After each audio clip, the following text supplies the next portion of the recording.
Me llamo Margarita Torres. Tengo 70 años ahora. Aunque los años pesan más cuando mi hija habla de dinero.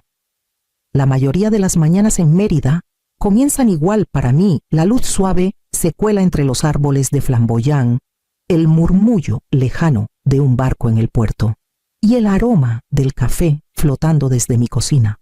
Me gustan las mañanas tranquilas. Me hacen sentir que el tiempo aún me pertenece. Ese día, Alejandra llegó más temprano de lo habitual. Dijo que queríame hablar de finanzas. Debí haberlo sospechado entonces. Cuando tu hija adulta empieza a usar palabras como esas, nunca se trata de ayudarte, sino de control. Entró con su tableta bajo el brazo y un vaso de papel de alguna cafetería del centro. Su perfume llenó la sala antes que ella. No deberías tomar tanto café, mamá, dijo con ligereza, colocando su vaso junto a mi tetera descascarada. La cafeína pone nerviosas a las personas mayores. Sonreí como lo hacen las madres cuando quieren evitar una pelea.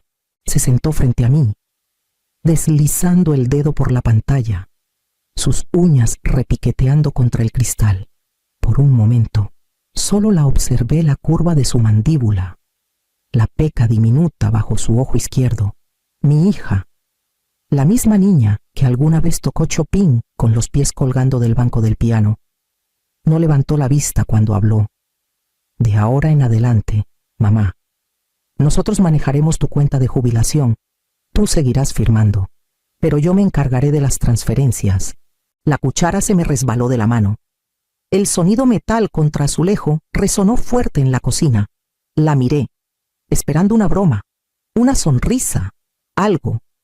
Pero Alejandra siguió desplazando la pantalla, tranquila como brisa de verano. Dije en voz baja: «No puedes simplemente...». Me interrumpió, con voz calmada, como si leyera una lista de compras. «No tienes que preocuparte por nada, mamá. Solo déjanos encargarnos». Las palabras no me golpearon de inmediato. Se asentaron como polvo, lentas y pesadas. Las sentí en el pecho, en la garganta, en el hueco del estómago, afuera. Un pájaro cantaba en la cerca, obstinado y brillante contra el silencio. Alejandra finalmente levantó la vista, sus ojos fríos y corteses. «¿Seguirás viviendo aquí?»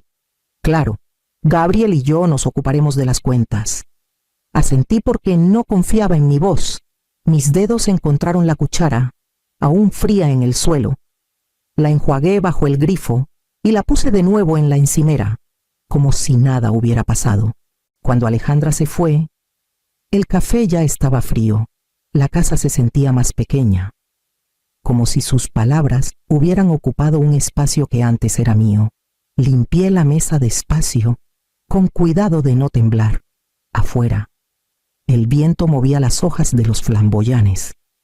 En algún lugar dentro de mí, algo comenzó a cambiar, silenciosamente, pero estaba ahí. La casa lleva 48 años en la calle Hidalgo, en Querétaro. José y yo la compramos cuando recién nos casamos, una casa de 2 pisos, con persianas blancas y un columpio en el porche que crujía como si susurrara secretos. Cada marca en el suelo cuenta una historia: el rasguño de mover el piano de José, la mancha del jugo de uva que Alejandra derramó en su 5º cumpleaños. En aquellos días, la música llenaba cada rincón.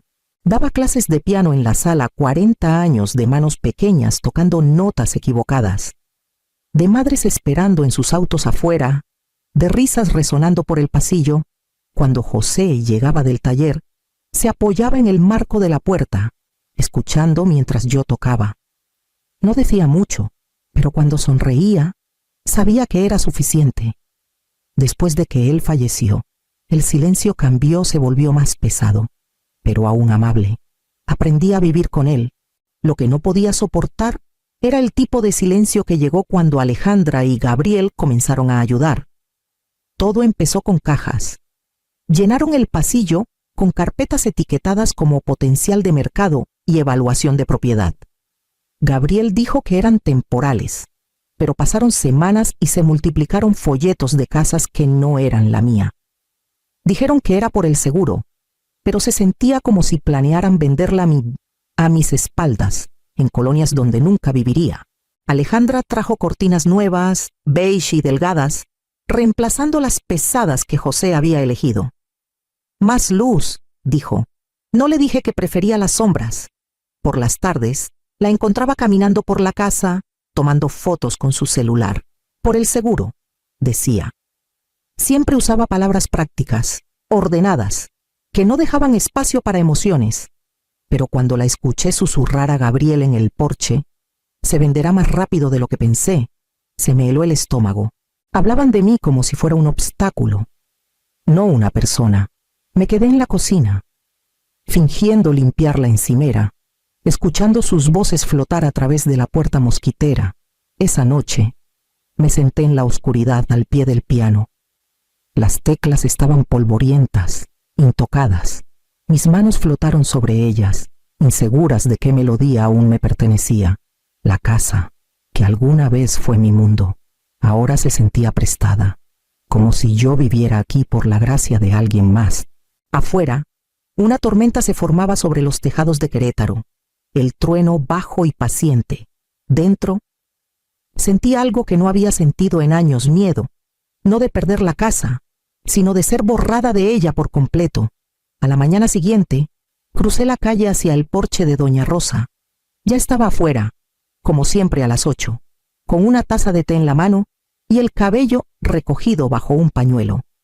Nos conocíamos desde hacía 40 años, vecinas en tormentas, funerales y chismes de domingo. No necesitaba preguntar por qué venía. Con una mirada a mi rostro, acercó la tetera. Primero toma, dijo. Luego dime qué ha hecho ahora. Le conté sobre Alejandra, la pensión, las cajas, las fotos. Hablé despacio, saboreando la amargura de cada palabra. Doña Rosa no interrumpió. Solo removió su té hasta que la cuchara tintineó contra la porcelana. Cuando terminé, suspiró y se recostó. Tú todavía tienes tu cabeza, Margarita, dijo en voz baja. Úsala. No les entregues tu poder solo porque esperan que lo hagas. Sus palabras calaron más de lo que ella probablemente sabía. Esa tarde, de vuelta en mi cocina, saqué el viejo archivero de José de debajo de las escaleras. El cajón se atascó un momento, como si no quisiera recordar. Dentro había carpetas amarillentas, los bordes curvados como hojas viejas, recibos de impuestos, documentos de préstamos, cartas de seguros, todo etiquetado con la letra cuidadosa de José, de Ramírez, 1998, un recordatorio que él siempre guardó para mí. Dentro había una carta, breve y ordenada. Si alguna vez necesitas ayuda con la cuenta, sabes dónde encontrarme. Seguí la firma con el pulgar, recordando al banquero que visitaba los viernes. Siempre cortés, siempre paciente. Don Isaac Ramírez se había jubilado hacía años, pero su nombre aún significaba algo en la sucursal local. Por primera vez en semanas, sentí algo pequeño y firme crecer dentro de mí, no ira, no miedo, solo determinación. Para el final de esa semana, el aire en la casa se sentía diferente, más denso, como si cargara secretos. Alejandra había comenzado a trabajar desde casa, tomando llamadas en el comedor con la puerta entrecerrada. Podía escuchar su voz a través de la pared, calma y cortante, hablando de firmas finales y calendarios de liquidación. Hablaba de mí como si fuera una propiedad que necesitaba administrar. Esa tarde, me quedé en el pasillo fuera de su oficina, sosteniendo una canasta de ropa doblada. Por la rendija de la puerta, la escuché reír suavemente. No te preocupes, Gabriel, dijo. Firmará cualquier cosa que le ponga enfrente. Confía en mí completamente. Las palabras me golpearon como una bofetada. Retrocedí antes de que me viera, apoyándome en la pared. La ropa se deslizó de mis manos. Esa noche, después de que salió, me senté en la mesa de la cocina con la carpeta vieja que encontré en el archivero de José. La letra de mi esposo me miraba su orden tranquilo, su fe en las reglas y la decencia, pero la decencia no funciona con quienes ven la bondad como debilidad. Miré los documentos bancarios que Alejandra había dejado en un cajón abierto, una copia de mi firma. trazada, pero no mía. Presioné mi palma sobre ella, sintiendo un leve temblor en la mano. Entonces se me ocurrió la idea. Simple como un suspiro. Fui a la despensa. Encontré una funda de plástico vieja. Envolví los formularios en la funda. Escribí una nota: nunca subestimes a una madre. Y la deslicé en un tazón de agua en el congelador, escondiéndola bajo el flan. El congelador gruñó cuando puse el tazón dentro, junto al flan de limón que Alejandra tanto quería. Horas después, la casa estaba en silencio, salvo por el zumbido del refrigerador. Me quedé despierta, viendo la luz de la calle moverse por el techo. La noche se sentía interminable, pesada de espera. Cuando el reloj dio la medianoche, escuché la puerta principal abrirse. Alejandra regresaba de una cena con amigos. Sus tacones repiquetearon en el azulejo. Fue directo a la cocina. La puerta del refrigerador se abrió con su suspiro familiar. Entonces vino el sonido que nunca olvidaré, un jadeo agudo, seguido de un grito atónito. La imaginé mirando el bloque congelado, los papeles visibles a través del hielo transparente, la nota sobre ellos como un veredicto. No me moví, solo me quedé allí, con los ojos abiertos en la oscuridad, el zumbido del refrigerador firme y tranquilo. Por primera vez en meses, sentí que el equilibrio de la casa cambiaba, no ruidosamente, pero lo suficiente para respirar de nuevo. A la mañana siguiente, me vestí con cuidado, una blusa planchada, aretes de perla y el reloj de José que ya no marcaba la hora. Le dije a Alejandra que iba a la biblioteca, y apenas levantó la vista de su laptop. «Tómate tu tiempo», dijo. «Siempre te pierdes en esos libros viejos». En cambio, caminé 3 cuadras hasta la cooperativa de crédito, donde don Isaac Ramírez aún trabajaba a medio tiempo. La sucursal no había cambiado mucho desde que José me traía los viernes. El mismo reloj de latón colgaba sobre el mostrador, el mismo olor tenue a pulimento y papel. Don Isaac me reconoció de inmediato. Su cabello estaba más blanco ahora, pero su apretón de manos aún tenía esa confianza tranquila que José respetaba. «Señora Torres», dijo, sorprendido pero cálido. «Han pasado años». Me senté frente a él en su pequeña oficina, con las persianas a medio cerrar. No le conté todo, solo lo suficiente para que entendiera. Le mostré las cartas que José había guardado y los formularios que Alejandra intentó hacerme firmar. Escuchó sin juzgar, asintiendo lentamente, los ojos entrecerrados tras sus gafas. Cuando terminé, se recostó y dijo: su esposo era un hombre cuidadoso. Guardó cada documento en orden. Eso hace esto más simple. Pasamos 1 hora revisando las cuentas. Me guió para establecer un fideicomiso personal para mi pensión, legalmente vinculante, con protecciones que solo yo podía autorizar. Luego agregó una cláusula que José habría aprobado al morir. Los fondos restantes y la casa pasarían a una fundación para adultos mayores en Querétaro, pasando por alto a Alejandra por completo. Cuando salí, el sol de la tarde se filtraba entre los encinos. Me sentía más ligera, más firme. El mundo afuera se veía igual, pero algo dentro de mí había cambiado de forma. Esa noche, durante la cena, Alejandra me observó desde el otro lado de la mesa. «Estás callada esta noche», dijo. Sonreí y tomé un sorbo de té. Solo cansada, respondí. Y por primera vez, era un cansancio bueno, el que viene de hacer algo bien. 2 días después, Alejandra llegó temprano a casa con Gabriel siguiéndola. Él olía a loción y a impaciencia, sosteniendo una carpeta ordenada bajo el brazo.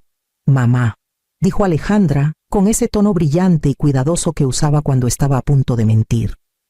«Solo necesitamos tu firma en unas actualizaciones para el seguro y los servicios.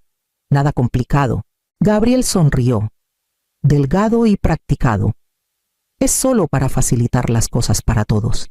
Me limpié las manos con un trapo de cocina y tomé la carpeta. Dentro había varias páginas de letra pequeña, demasiado limpias, demasiado deliberadas, Podía ver la leve marca de mi nombre en la parte superior. Aún no me daba cuenta de que no era mi firma. Mi corazón latía fuerte, pero mantuve mi expresión calma. Incluso un poco confundida. ¿Dónde firmo?, pregunté suavemente. Alejandra intercambió una mirada rápida con Gabriel. Aquí y aquí, dijo, señalando los espacios con su pluma. Mis dedos no temblaron. Escribí mi nombre despacio, cuidadosamente, en las hojas en blanco que dejaron al final, páginas sin valor que no los llevarían a ninguna parte. Cuando terminé, Alejandra me dio una palmadita en el hombro. Gracias, mamá. Yo me encargo del resto. Se fueron poco después, riendo en la entrada. Sus siluetas enmarcadas por la luz del porche. Me quedé en la ventana hasta que su auto desapareció. La casa volvió a quedar en silencio, solo el tic-tac del reloj y el zumbido del refrigerador. Caminé hacia el cajón pequeño, donde había escondido los papeles completados de don Isaac, sellados y estampados. Todo lo que realmente importaba ya estaba en su lugar. Esa noche, después de la cena, lo llamé desde el teléfono de la cocina. Es hora, dije. No pidió detalles. Para la mañana, el fideicomiso estaría registrado legalmente, intocable. Al otro lado de la calle, la luz de doña Rosa parpadeaba a través de sus cortinas de encaje. Vi su silueta en la ventana, con las manos cruzadas, observando. Levantó la barbilla como si entendiera sin palabras. Apagué la lámpara y me quedé un largo momento en la oscuridad. El leve olor a lluvia colándose por la ventana abierta. Los papeles que pensaban que me atraparían ya no significaban nada. Los verdaderos silenciosos, firmados y sellados, me pertenecían por completo. 3 mañanas después, la paz se rompió como cristal. Estaba sentada en la mesa de la cocina, desgranando chícharos para la cena, cuando escuché la puerta cerrarse con fuerza suficiente para hacer temblar el marco. La voz de Alejandra siguió, aguda y sin aliento. El banco congeló todo, gritó. Todas nuestras cuentas desaparecidas. Dicen que hay una investigación. Gabriel entró detrás de ella, con el rostro encendido. Dejó caer su maletín al suelo, los papeles desparramándose como escombros. ¿Qué hiciste? Margarita, dijo, su tono bajo pero peligroso. Dejé a un lado el tazón de chícharos y me limpié las manos en el delantal. No hice nada, dije en voz baja. Solo protegí lo que tu padre construyó. Me miró como si las palabras fueran un idioma extraño. ¿Crees que puedes mover dinero sin que nos demos cuenta? Las manos de Alejandra temblaban mientras sostenía su celular. Dijeron que las firmas no coincidían, que se habían presentado nuevos documentos sin su conocimiento. Documentos que yo había autorizado para proteger la herencia. Su voz se quebró. Mamá, creen que las falsifiqué. La tetera silbó detrás de mí, firme y estridente. Apagué la estufa antes de que gritara. Entonces tal vez son más listos de lo que pensabas, dije. Gabriel golpeó la palma contra la encimera. Nos arruinaste. No, respondí, manteniendo la voz firme. Ustedes se arruinaron solos. El silencio que siguió era tan denso que se podía ahogar en él. Alejandra se hundió en una silla, con los ojos desenfocados, los labios temblando. Solo queríamos ayudar. Susurró. Ayudar, repetí. Vendiendo mi casa, tomando el dinero que gané enseñando a los hijos de otros. Antes de que alguno pudiera responder, sonó un golpe en la puerta firme. Oficial. A través de la cortina de encaje, vi a 2 oficiales uniformados en el porche. Alejandra palideció. Gabriel se ajustó la corbata, murmurando por lo bajo. Uno de los oficiales levantó una carpeta. Estamos aquí por un reporte de irregularidades financieras con formularios de autorización falsificados. Necesitamos hacer algunas preguntas. Gabriel intentó hablar primero, pero su voz se quebró. Ha habido un malentendido. El oficial más joven asintió cortésmente. Entonces estoy seguro de que lo aclararemos rápido. Lo siguieron al comedor. Con cuadernos abiertos y plumas listas, Alejandra se quedó congelada en la mesa, mirando el vapor que subía de su taza de té sin tocar. Me quedé junto al fregadero. viendo cómo la luz del sol se derramaba sobre la encimera, donde aún estaba el viejo reloj de José, durante años. Esta casa había sido silenciosa, sus paredes guardando secretos y arrepentimientos. Ahora resonaba con voces elevadas, el roce de sillas, el murmullo de preguntas que nadie podía esquivar. Cuando los oficiales se fueron, el aire olía ligeramente a metal frío y miedo. Gabriel no me miró al salir. Alejandra se quedó atrás, con los ojos hinchados, las manos temblando. Me serví una taza de té y me senté frente a ella. La cuchara tintineó suavemente contra la porcelana, firme y tranquila. Por primera vez en mucho tiempo, no me sentí pequeña en mi propia casa. La verdad, por fin, había encontrado su voz y era más fuerte que la de ellos. Pasaron semanas antes de que la viera de nuevo. La casa había vuelto a su ritmo antiguo, el tic-tac del reloj, el zumbido de la tetera, la calma constante como un suspiro. Una tarde, sonó un golpe suave en la puerta. Cuando la abrí, Alejandra estaba allí, sola. Su rostro estaba más delgado, sus ojos enrojecidos. No entró de inmediato. Solo se aferró al marco de la puerta como pidiendo permiso. Asentí y me siguió a la cocina. El aire entre nosotras se sentía frágil, como vidrio. Se sentó donde siempre lo hacía, con las manos apretadas en el regazo. Durante un largo rato, ninguna habló. Luego, apenas en un susurro, dijo: «No quería tu dinero, mamá. Solo, ahora me doy cuenta de lo equivocada que estuve, y no quiero repetir eso». Serví té en 2 tazas y puse una frente a ella. «Entonces aprende lo que cuesta olvidar quién te crió», dije. Miró el vapor que subía de su taza, pero no bebió.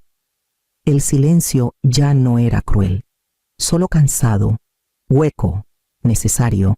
Nos quedamos allí hasta que la luz afuera se volvió dorada. 2 mujeres unidas por la sangre y el arrepentimiento, compartiendo una mesa que se sentía familiar y extraña a la vez. La primavera llegó suavemente a Querétaro ese año. El aire olía a lluvia y jazmín de nuevo, y por primera vez en mucho tiempo sentí la temporada en lugar de solo notar su paso. Los asuntos legales estaban resueltos, el fideicomiso estaba finalizado. Le pedí a don Isaac que destinara una parte a un fondo de ayuda legal para adultos mayores.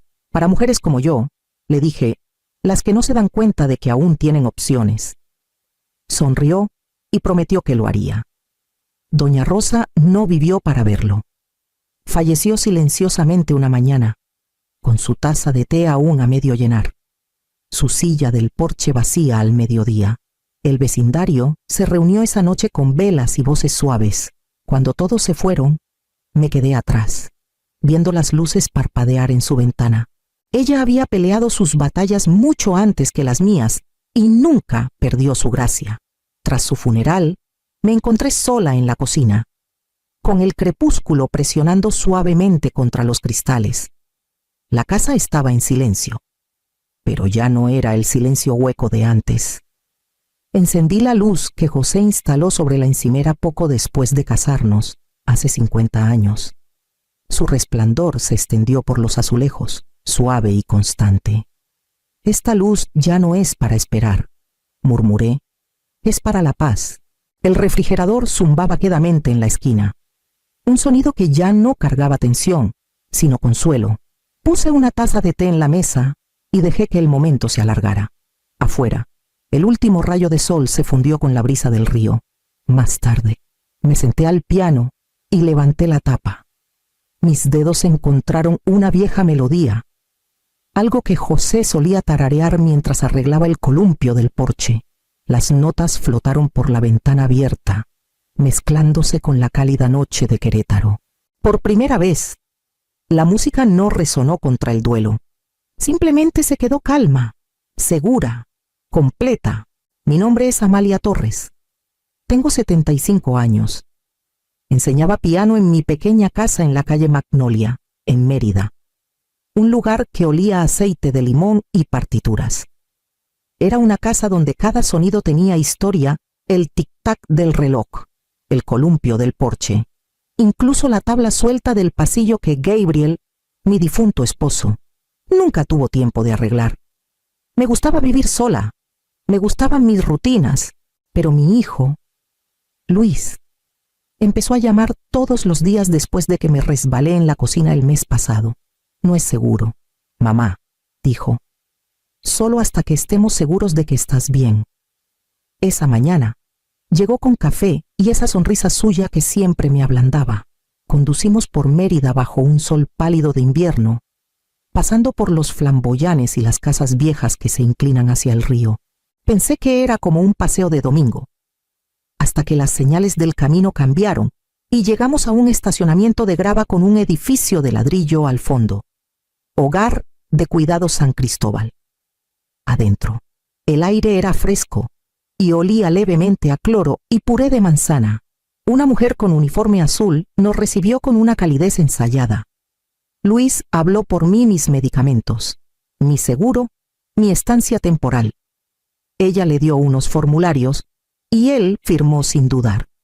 Cuando me besó la mejilla, sus ojos se desviaron al pasillo en lugar de encontrar los míos. Noté que mi bolso seguía colgado de su brazo. «Olvidaste mi bolsa», le dije. «La traeré la próxima vez», respondió. «Aquí te cuidarán bien». Se fue antes de que pudiera responder. Una enfermera llamada Rosa me llevó por un corredor pintado con flores que no parecían reales. Me mostró una habitación pequeña, con una cama individual, un tocador y una ventana que daba al estacionamiento. Mis manos se sentían vacías. Cuando pedí mi teléfono, ella sonrió con amabilidad. «Es mejor que lo guardemos por seguridad, señora Torres». Más tarde, trajo un portapapeles para confirmar mis datos. Eché un vistazo a la hoja. Mi dirección había cambiado: residente, Hogar de Cuidados San Cristóbal, Mérida, Yucatán, por mucho tiempo. Miré esas palabras, como si leerlas pudiera hacerlas falsas. El aire acondicionado zumbaba sobre mí. Afuera, una puerta de auto se cerró y las llantas rodaron. Me senté junto a la ventana, viendo cómo las luces traseras se desvanecían hasta desaparecer por completo. Entonces me di cuenta de que también se había llevado mis llaves. A la mañana siguiente, la luz se filtraba por las persianas estrechas, tenue y fría, como si viniera de otro mundo. Desperté con el ruido de carritos en el pasillo y el leve olor a cloro mezclado con chícharos enlatados. El desayuno llegó en una bandeja de plástico avena tibia, 2 pastillas en un vasito de papel, un cartón pequeño de leche. La enfermera que lo trajo me llamó querida y se fue antes de que pudiera responder. Nadie había usado mi nombre desde que llegué. Era como si Amalia hubiera sido cambiada por algo más fácil de manejar. Después del desayuno, caminé por el corredor, cuidando de no parecer perdida. Los pisos brillaban, pero el aire se sentía pesado, cargado de desinfectante y un resentimiento silencioso. Algunos residentes estaban en sillas de ruedas cerca de la sala, con los ojos fijos en un televisor sin sonido. Vi mi reflejo en una puerta de vidrio, el cabello desarreglado, el suéter arrugado, y casi no reconocí a la mujer que me miraba. En la sala de recreación, una voluntaria repartía cartones de lotería. La enfermera que tomó mi teléfono saludó desde el mostrador, todas sonrisas, como si fuéramos viejas amigas. Me senté de todos modos, necesitando hacer algo que se sintiera humano. La mujer a mi lado, delgada y afilada como un gorrión, se acercó. «Aquí te encierran con suavidad», dijo. Su voz tenía un humor extraño, seco y sabio. Se llamaba Elvira, 90 años, medio ciega, pero sus ojos eran agudos en espíritu, si no en vista. Me contó que llevaba años ahí, esperando a que los papeles olviden que existo. Cuando la voluntaria dijo mal su número, no discutió, solo rió bajito, un sonido casi desafiante. Esa noche, después de apagar las luces, me quedé despierta escuchando los clics suaves de los cerrojos en el pasillo. Cada uno sonaba más débil que el anterior, hasta que solo quedó el silencio y el eco de mi propio nombre desvaneciéndose en él. 2 días después, Rosa llamó a mi puerta con una caja de cartón en los brazos. «De parte de tu hijo», dijo, dejándola en la cama, «algunas cosas de casa». Su voz era alegre, ensayada. Antes de que pudiera responder, ya se había ido. La caja olía levemente a cedro y polvo. El aroma de mi viejo closet en el pasillo. Adentro había unos suéteres, un par de zapatos y mi abrigo gris de invierno. El que usaba en las mañanas frías cuando la sala del piano se sentía helada, sin importar cuánto subiera la calefacción. La ropa estaba doblada con descuido, como si alguien hubiera tenido prisa por terminar. Levanté el abrigo y pasé la mano por la tela gastada. Una manga tenía un hilo suelto, algo que había planeado coser. Al meter la mano en el bolsillo derecho, mis dedos rozaron algo rígido y doblado. Pensé que era un recibo viejo. Cuando lo saqué, el papel era más grueso, brillante, un boleto de lotería. Por un momento, no pude respirar. La fecha en la esquina me detuvo en seco una semana atrás, el mismo día que Luis me llevó a San Cristóbal. Recordé esa mañana la parada rápida en la gasolinera, cómo él compró café y 2 boletos de raspar. Me dio uno para que lo sostuviera mientras pagaba. Debí haberlo guardado en el bolsillo sin pensar. Di la vuelta al boleto, leyendo los números escritos en tinta negra. No estaba raspado ni escaneado, perfectamente intacto. El radiador silbó suavemente detrás de mí. El único sonido en la habitación. Miré ese pequeño pedazo de papel hasta que mis manos comenzaron a temblar. Algo en mí se movió. Algo que no había sentido desde que Gabriel murió, un pulso silencioso y constante de posibilidad. Por primera vez desde que llegué a San Cristóbal, no me sentí atrapada. Me sentí despierta. Esa noche, los pasillos se quedaron en silencio mucho después de que apagaran las luces. Esperé hasta que los pasos suaves de la enfermera de turno se desvanecieron antes de salir de la cama. El piso estaba frío bajo mis pies. La sala común brillaba tenuemente con la luz azul de un televisor olvidado en mute. En el mostrador de las enfermeras estaba el viejo teléfono del personal, rayado y beige, con un cable que se enroscaba como un secreto. Lo levanté y marqué la línea de la lotería. Mis manos temblaban, el papel vibrando entre mis dedos mientras una voz grabada leía los números ganadores de la semana pasada. Uno por uno, los comparé. La primera línea, la segunda, la tercera, cada número encajando como llaves en una puerta cerrada por años. Cuando llegó el último número, presioné la mano contra mi pecho. 62 millones de pesos. La habitación pareció inclinarse ligeramente. Colgué antes de que alguien me notara y regresé por el pasillo, con el corazón latiendo tan fuerte que lo sentía en la garganta. En mi habitación, abrí el cajón de la mesa de noche. Ahí estaba mi Biblia, la que Gabriel me regaló en nuestro 20º aniversario. La abrí en el Salmo 27, donde la página ya estaba suave por años de lectura. El Señor es mi luz y mi salvación. ¿A quién temeré? Doblé el boleto con cuidado y lo guardé entre las páginas. Por primera vez desde que Luis se fue, dormí profundamente. Por la mañana, cuando Rosa llegó con su portapapeles, pregunté, con la mayor calma posible, sobre los derechos legales personales. Ella sonrió con paciencia profesional. «Oh, tu hijo se encarga de todo eso, señora Torres. No te preocupes». Le devolví la sonrisa pequeña, tranquila, deliberada. La clase de sonrisa que das cuando sabes algo que nadie más sabe.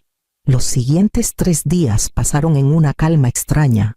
Mantuve la voz suave, el rostro amable, como esperan de las mujeres de mi edad.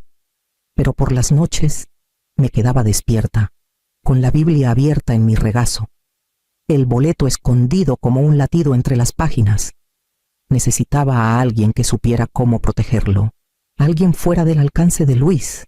Hace años, Gabriel mencionó a un joven abogado que ayudó a una vecina a recuperar su propiedad después de que sus hijos intentaron venderla. Encontré el nombre en un pequeño anuncio al final de un periódico que alguien dejó en la sala: Rafael Mendoza. Derecho patrimonial. Servicios confidenciales. Esa tarde Pedí usar el teléfono de la oficina para llamar a mi iglesia. Cuando la enfermera dio la espalda, marqué su número. Una mujer contestó, y di un nombre sin dudar, Elena Morales. Dije que llamaba por una preocupación legal privada sobre un poder notarial. Ella hizo una pausa y dijo, el señor Mendoza maneja esos casos a menudo. Pueden reunirse el jueves. Ese jueves, el personal creyó que me encontraría con un pastor visitante. Rafael llegó puntual, con un traje gris carbón y un maletín desgastado. Su rostro era amable, con ojos firmes pero cansados, el tipo de hombre que ha visto más traiciones silenciosas de las que la mayoría puede imaginar. Nos sentamos en el jardín trasero de San Cristóbal. Un pedazo de césped rodeado de concreto y helechos en macetas. Le conté todo, con voz baja y cuidadosa. Sobre Luis, los papeles, el boleto. Esperaba incredulidad, tal vez lástima. En cambio, Rafael asintió. Mi madre pasó por lo mismo. Dijo, los hijos pueden ser codiciosos, pero la ley puede ser más astuta. Crearemos un fideicomiso ciego. Permanecerás anónima.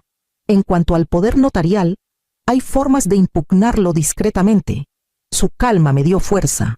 Por primera vez, sentí que no estaba sola en esta pelea.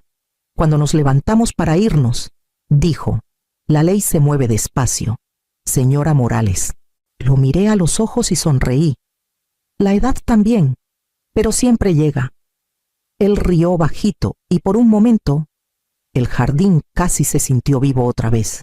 A finales de marzo, los bugambilias fuera de San Cristóbal empezaban a florecer, pero dentro, el tiempo no tenía estaciones, las mismas rutinas, las mismas comidas tibias, las mismas voces amables que escondían un control silencioso.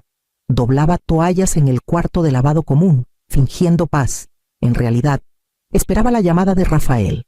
Llegó una tarde gris, con una carpeta lo bastante gruesa como para cambiar vidas. Tu hijo puso la casa de la calle Magnolia en venta, dijo sin rodeos, mercado privado. Falsificó tu firma de consentimiento. Por un largo momento, no pude hablar. Pensé en la casa amarilla, en Gabriel construyendo el columpio del porche con sus manos, en los jazmines que podaba cada verano. La imagen parpadeó como una película mal cortada. Está vendiendo mi hogar, dije en voz baja. Rafael asintió. Pero lo dejaremos. Explicó el plan lentamente, como si supiera que necesitaba saborear la lógica. Un fideicomiso corporativo ciego. Nuestro fideicomiso se presentaría como comprador, usando mis ganancias como moneda invisible. Haceríamos una oferta que no pudiera rechazar inflada, urgente, en efectivo. El tipo de carnada que la codicia muerde antes de que la razón la alcance. A la mañana siguiente, Rafael envió la carta, usando un fideicomiso ciego. Una firma llamada Consultores Inmobiliarios Río Hondo se presentó como comprador para adquirir la casa de la calle Magnolia 117 por 20 millones de pesos. Pendiente de un título limpio y cierre rápido. Leí el borrador 2 veces antes de aprobarlo. El tono era perfecto profesional, ansioso, creíble. Días después, Rafael llamó de nuevo. La aceptó. Dijo, firmó todo en 48 horas. Le dijo a la gente que por fin estaba sacando algo de todos esos años cuidándote. No dije nada. Acaba de cometer fraude a un adulto mayor, continuó Rafael con voz mesurada. Falsificación, abuso financiero, tergiversación. Tenemos cada documento, cada sello de tiempo. No lo sabrá hasta que llegue la orden judicial. Miré por la ventana. La lluvia rayaba el vidrio, suave y constante, del tipo que convertía las luces del estacionamiento en pequeños halos. Pensé en Luis, probablemente en su escritorio, revisando aplicaciones bancarias, calculando ganancias que nunca llegarían. Una enfermera pasó detrás de mí, tarareando mientras rellenaba el carrito de sábanas. Doblé otra toalla y la apilé cuidadosamente en el estante.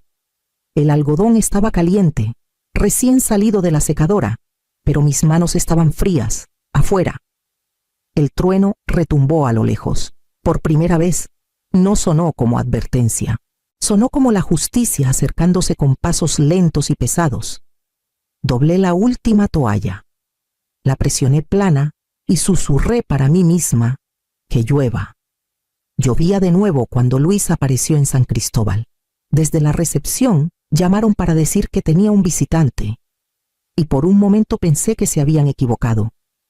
No había venido ni una vez desde el día que me dejó aquí. Entró con una bolsa de papel de una cafetería cercana, vestido demasiado pulcro para estar cómodo. El tipo de ropa que eliges para que la culpa parezca preocupación. «Mamá», dijo, forzando una sonrisa, «te ves genial». Doblé las manos en mi regazo. «Me veo libre», respondí. Parpadeó, desconcertado, y se sentó frente a mí. «No deberías tomar las cosas tan a pecho. Este lugar es bueno para ti, seguro». Sus ojos recorrieron la pequeña sala de visitas, como si la seguridad estuviera en las paredes beige y las ventanas atornilladas.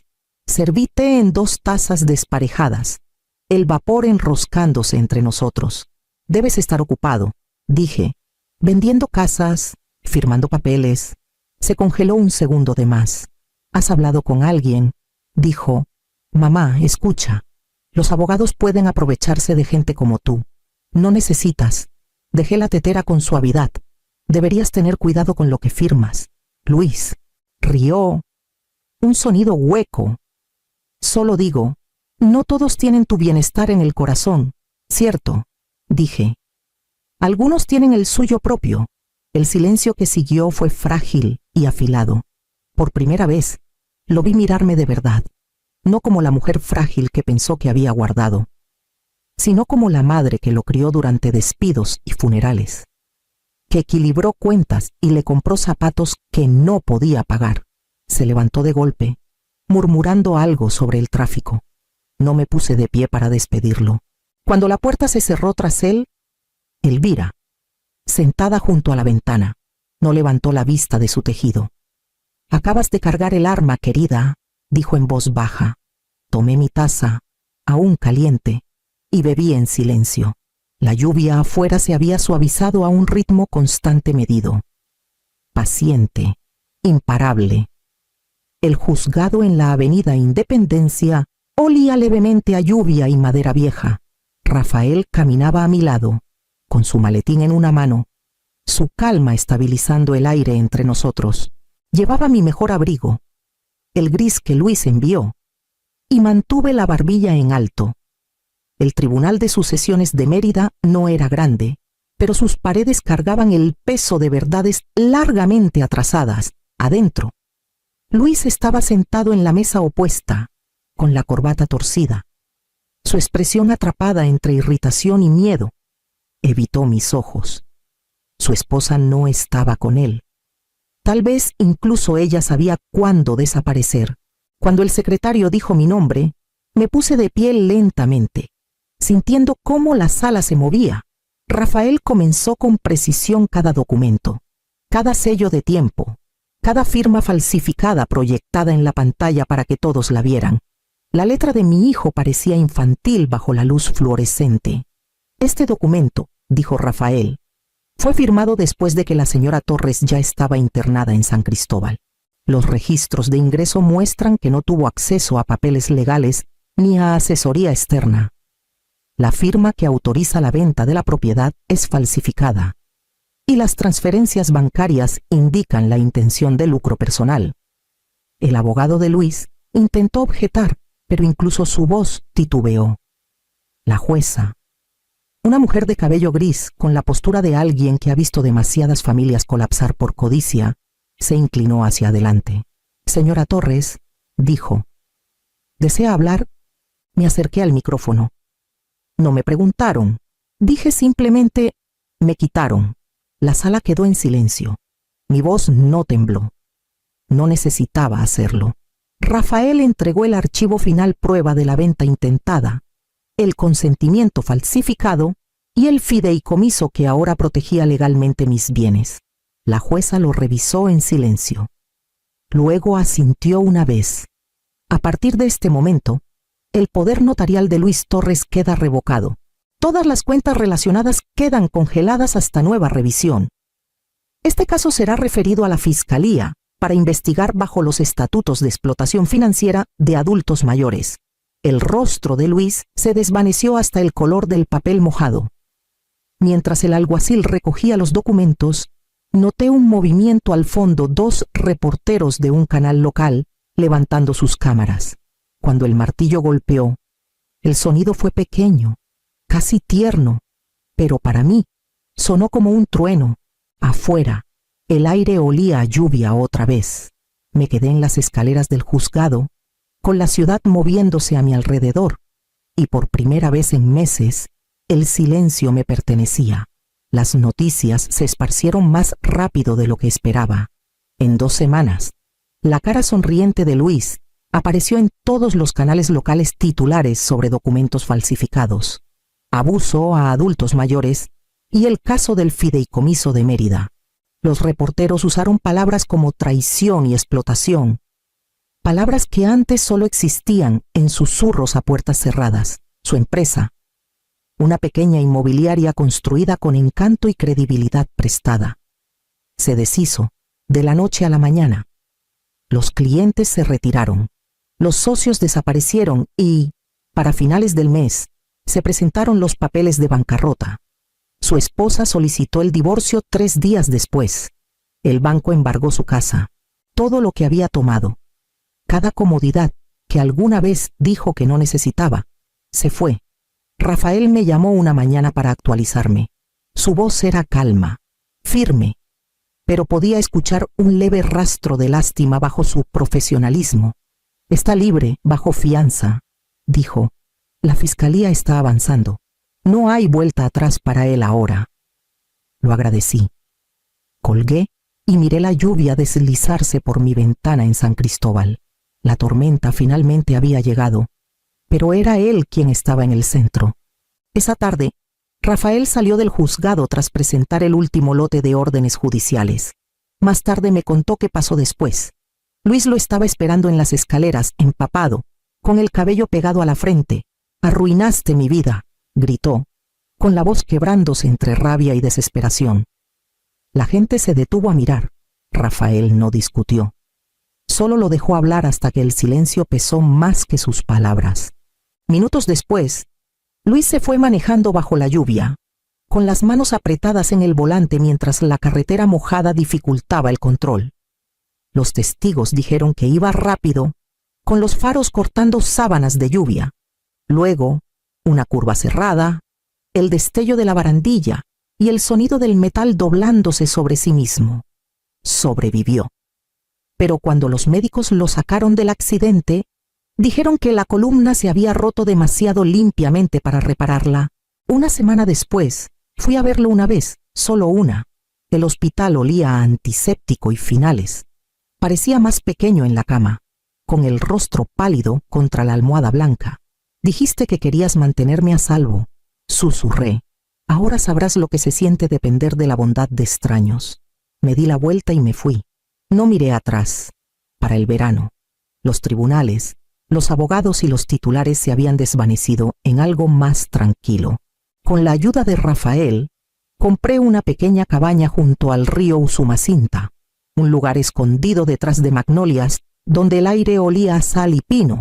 La escritura se firmó bajo el fideicomiso. Mi nombre protegido, pero mi vida finalmente mía. Pasaba las mañanas junto a la ventana, viendo los botes deslizarse, el agua brillando como vidrio roto. Parte del dinero fue a un fondo de ayuda legal para adultos mayores que habían sido engañados, silenciados o borrados, como casi me pasó a mí. Otra parte se convirtió en una beca a nombre de Elvira. Ella falleció en su sueño 2 semanas antes de que me mudara, con su tejido aún a medio terminar en la silla. Al atardecer, salí al porche. La vieja lámpara de latón que Gabriel instaló hace décadas ahora colgaba sobre la puerta de esta nueva casa. La encendí, su brillo suave y cálido contra la oscuridad que se acercaba. Esta luz ya no es para esperar, susurré. Es para la paz. Un auto se acercó silenciosamente. Mi nieta, Paloma, bajó con flores en las manos. Abuela, dijo, sonriendo entre lágrimas. ¿Recuperaste tu hogar? Tomé su mano y sonreí. No, cariño. Construí uno nuevo,